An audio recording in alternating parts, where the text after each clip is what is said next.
Congressman LaTourette, it's State of the Union week here in D.C. It's one of those big annual events for D.C. and one of the few times it seems like that most of Americans, or a lot of Americans, are actually paying attention to what's going on. Last night, the president delivered this week, the president delivered his State of the Union address. And one of the things that seemed to be a theme throughout this State of the Union was executive action. Rather than trying to work with the Congress, he was taking steps on his own. Talk to us a little bit about that, and what do you think it means for the process here? Well, it was kind of an interesting dynamic in that all the lead up to the speech was that he was going to talk about, I'm going to do things by executive order, and if you won't act, I'm going to act. And that obviously doesn't resonate well with members of the Congress who do believe that they're co-equal branches of the government and you need to work together. But I think his point was, well, since you're not doing anything, I'm going to have to do it. And he did have a little bit of that in his speech. I mean, he was going to raise the minimum wage for federal contract employees to $10.10, but he can't do it for everybody else without the Congress. He was going to take some other steps that he thought he could take unilaterally. But it wasn't the in-your-face type of thing that I at least was expecting based upon the lead-up to the speech, that he was just going to throw down the gauntlet and feed a lot of red meat to the liberal wing of his base. He also peppered the speech with a lot of things where let's work together. And probably the masterstroke, in my mind, of the president's speech when it came to this was when he talked about immigration. And you know, because we've talked about the fact that the Republicans are going to produce something, and it's going to be not nothing, and we'll have to wait and see how far it goes. But he didn't diss it, and he didn't say, you know, you guys are on the wrong track and I'm going to try to do something else. What he did say is he wanted to work together, so we'll see. Well, and I think it's interesting that you make that point, because in the time leading up to the speech, there's one of the with State of the Unions, there's rarely surprise. We usually know in advance kind of what's going to go on. One of the things I really think that we didn't know was how was he going to handle the immigration issue? Was he going to welcome this move by Boehner and House Republicans, or was he going to, as you talked about before, make this a political issue and say we get everything or nothing? I thought it was interesting that in the hours leading up, the White House was kind of leaking out that the president was going to take a softer touch to immigration and give Republicans the room to move on this. So do you think that that dramatically increases the likelihood that we could actually see something happen on this? There are a couple shoes have to drop. The Republicans, the day after the State of the Union address, are going on their annual retreat. The Democrats do it next week. And at the retreat, the speaker's going to lay out his 4 or 5 immigration principles, and we'll then know what the bills look like. We'll then be able to gauge the reaction. If the president and the Democrats take the view that I'd rather have 50, 60, 70%, and so we'll work to refine these Republican ideas and produce legislation, yeah, you could get it done.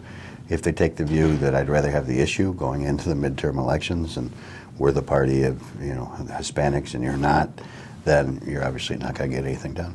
Well, back to an earlier point that you made, you talked about how you expected and others expected the president would come out very forcefully and essentially say, I'm tired of trying to get the Congress to do something, they're unwilling to do anything, and I'm going to do it on my own.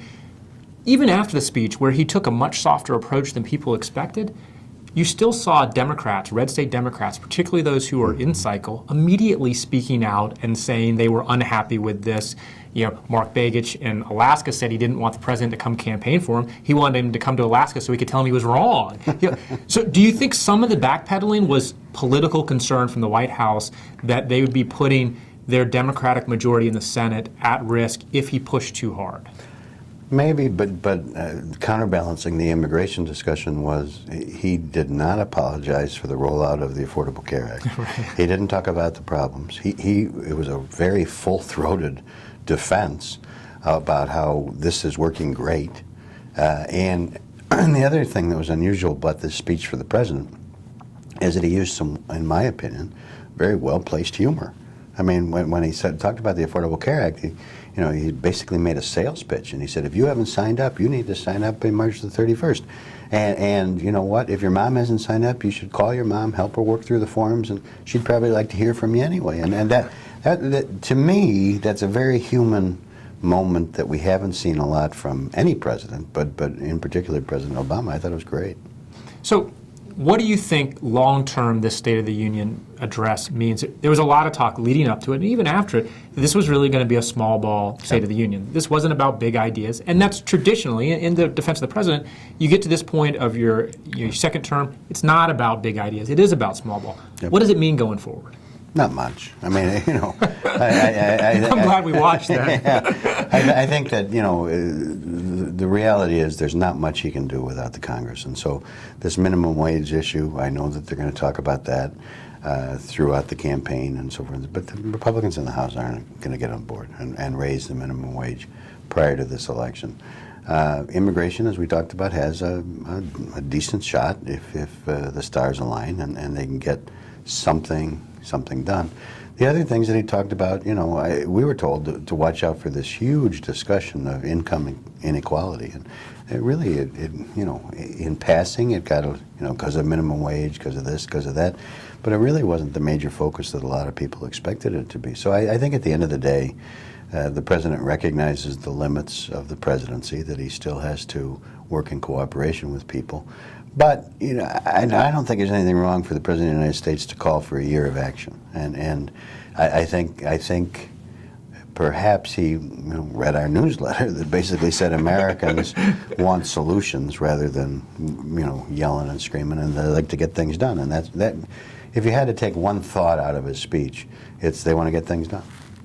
Well, enough about the State of the Union. Let's talk about an issue that we've talked about several times that may actually be winding to a conclusion here. Yeah. The Farm Bill. Yeah. Talk to us about the Farm Bill. Well, the Farm Bill, you may remember, was scuttled because of the House Democrats didn't like it because there were big cuts in what's known as the SNAP program, which I still call the food stamp program, but it's now the SNAP program.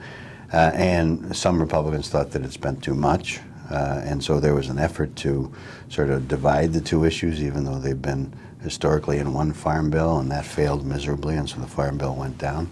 And it's sort of been on life support, but there was a renewed sense of purpose after the Ryan Murray budget deal that maybe we can get this done. And on Wednesday, the House passed the bill with a pretty comfortable margin, something like 260 to 160, something like that. And it's now going over the Senate, which is expected to pass it easily, and the president will sign the bill. And again, to get, as we talked about with the budget, again, not a huge budget, not a big deal. It's going to change the course of the country.